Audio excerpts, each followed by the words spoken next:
What happens during Sober October for Bert is he starts panicking before it starts about how he's going to manage flying sober. Oh, right. That's a legit fear for Bert for many years. For many years. He handles flying medically. He doesn't handle it sober.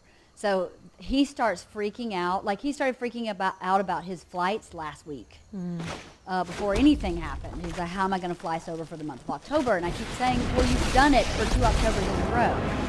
So why do you think you can't do it again? But his brain doesn't work like that. He still is just like, he's a catastrophe thinker. So everything is about, there's a catastrophe. It's coming. Here comes a catastrophe. Where's it coming from? How do I manage this catastrophe without booze? How do I do it? But he always does. So the thing to me that I wish he would learn about Sober October is that by probably 10 days in, he's really grounded. Interesting. And he's really solid. And if he would just remember that, like every year, or even when he's had a long, week or 2 or 3 or 4 of drinking a lot, if he'd go, actually, I'm good without doing this, I think he would not be so panicked when we come up on this every October. Yeah, that's true, because I don't know if you've ever had a problem with like eating or drinking. Like I go through phases where I get real chowy. Like I'm always snacky, and then like I'll feel a bad feeling and I'll be like, I should have a piece of, like I should eat something. Excuse me. I mean, I don't have a problem.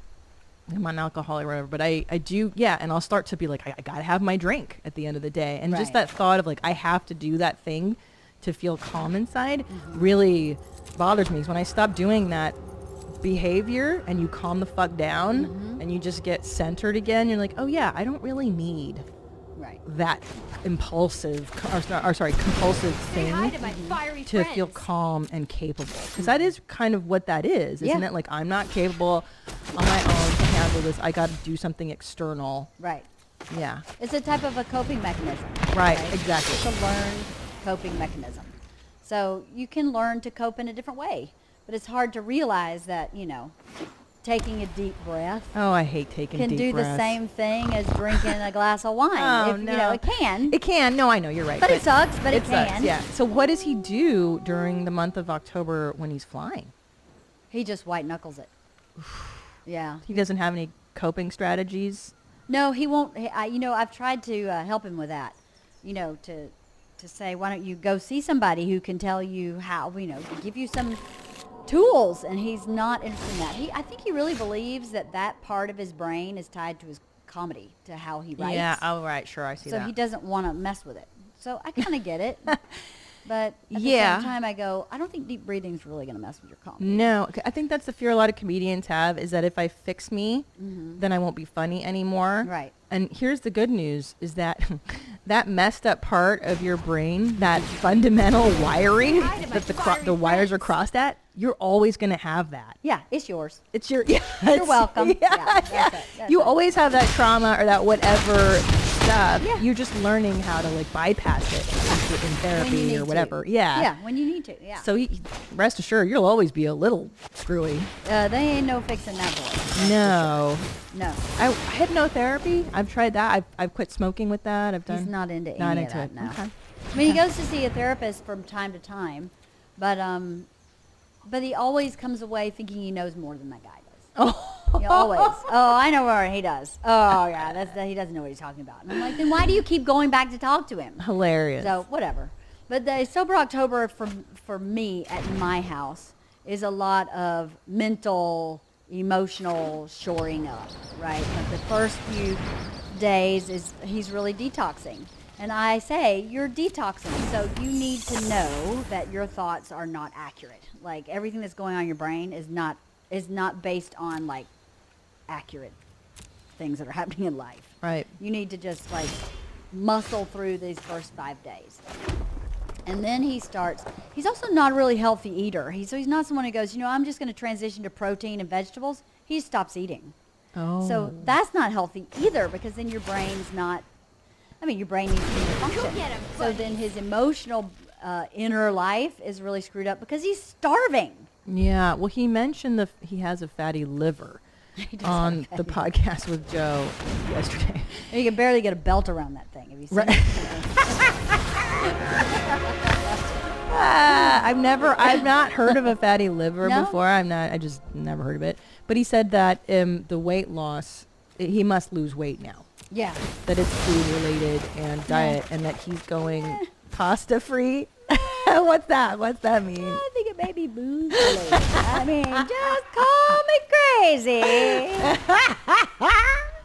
I think he leaves out what he don't want you to know. Yeah. Yeah. What, so booze related. What is his daily regimen that he's detoxing from? Give us a picture For of booze? Yeah, just everything. Like what is this what is he detoxing from specifically? I'll tell you Let's go what it through a is. The day. number one thing is about control. He's detoxing because he can't decide whether or not he wants a drink. So in Sober October, he has no choice. And that is worse for him than being Right. sober. I agree. Not having a choice seems Yeah. to be a big theme in this installment of Sober October. Does Tom feel that way too? He doesn't have a choice? No, but hold on. Let me table the choice discussion okay, for okay. one moment, because I want to get into the actual details. Like, what is Bert eating and drinking a day? Like, walk me through his diet. He usually Everything. he doesn't eat breakfast. He never really has been a breakfast What guy. time does he wake up? Like on a regular day? Mm-hmm. 9, Okay, so he's up. What time did he go to bed? probably midnight. Okay, so Something he's like up at that. 9. So good 9 hours of good sleep. 9 hours sleep. He usually will get up, go to spin class. I mean, if he's home, he goes to spin class every day that he's home, or he goes for a really long hike. Because he does like athletic things. He said that he's on very athletic. Joe's show yesterday. I like to exercise. I like to play basketball or whatever with the Yeah. kids. I go biking. Okay, so go ahead. Yeah. So he goes to do, that's so far so good. Yeah, he's really active in his regular life. So Okay. for him to have a challenge where he's got to keep his heart rate up every day for a certain amount, the extremity of last year's was the problem. It wasn't that you had to get out every day. Like hot yoga the year before was not a big deal for him because he works out almost every day anyway. Right. So It's keeping that's it not a there was difficult. I think that was Yes, that's killing it. Tommy. It was Right. killing Bert. Yeah, it was killing everybody. I think Yeah. Joe said on his show that he was peeing blood at some point. That's ridiculous. Well, I remember Bert calling and going like, I'm at the airport. I'm about to be on a plane for 6 hours. I'm fucking losing today. There's no way I can keep my heart Yes. rate up. I'm 6 hours on a plane. Yes. This is terrible. And Yeah. I'm like, well, what are you going to do? You can't do anything. Why don't you walk home? Try that. Right from I mean, the what are you airport. going to do? You have to get on the fucking plane. Yeah. Well, my husband had the same problem. That was the big complaint about being on the road. Right. Well, I'm flying. So then they would get to the hotel in whatever city and then get on a freaking treadmill. Yeah, for hours. For hours. Like Because they've been watching sitting movies. Yeah. for 6 hours in a plane. So, okay. So we do a hot yoga. We wake up at 9. There's no breakfast. He doesn't eat breakfast. Does he drink coffee? He does drink coffee. He goes to do hot yoga, or sorry, spin class. Yes, and that's goes to spin how class. long is that? An hour. An hour. Class comes home, gets in the pool.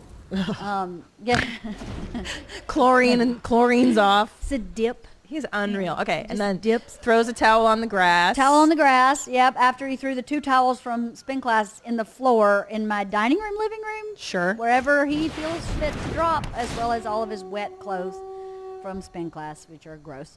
And then he sometimes will eat lunch. He's Okay. really inconsistent with lunch. If he's busy, he just doesn't eat. And what's a normal lunch? Lunch he does pretty good. Lunch he tries to be pretty healthy. The wheels come off at like 4 p.m. because he's starving. Because he just went to spin class and burned 700 calories and has eaten nothing. So he'll eat like a lean piece of protein, no vegetables, just protein. So it's very Right. sparse. Like he really tries to go hard on the. Yes. Yeah. And then 4 o'clock, he's eating up pizza. And I'm like, dude, Oh boy. if you'd have a sufficient lunch, you wouldn't heat up pizza. And then he'll have literally like 4 pieces of pizza for a snack. And then he'll eat a huge dinner because he's starving. Yeah. And then he has this shame spiral. I totally fucked up my diet. I totally piece of shit. Yeah. This is why I can't lose weight. I was so skinny this morning. I'm a fat fuck now. And I'm like, well, dude, remove the 4 pieces of pizza. right. Just remove if you just remove the 4 pieces of pizza, I bet you your calories would be on track. But then, so what happens is, I'm guessing there's a shame spiral, Yes. and then it's I'm a piece of shit. Yes. I'm going to start drinking. Yes. Because people that use alcohol, I think there's a justification. Like you have to justify the reason to start well, drinking. no, that's right? actually not what he does. Oh, okay. Go ahead. His drinking, most days when he's at home, is about like a celebration, like I made it through the day. I get to, it's a reward.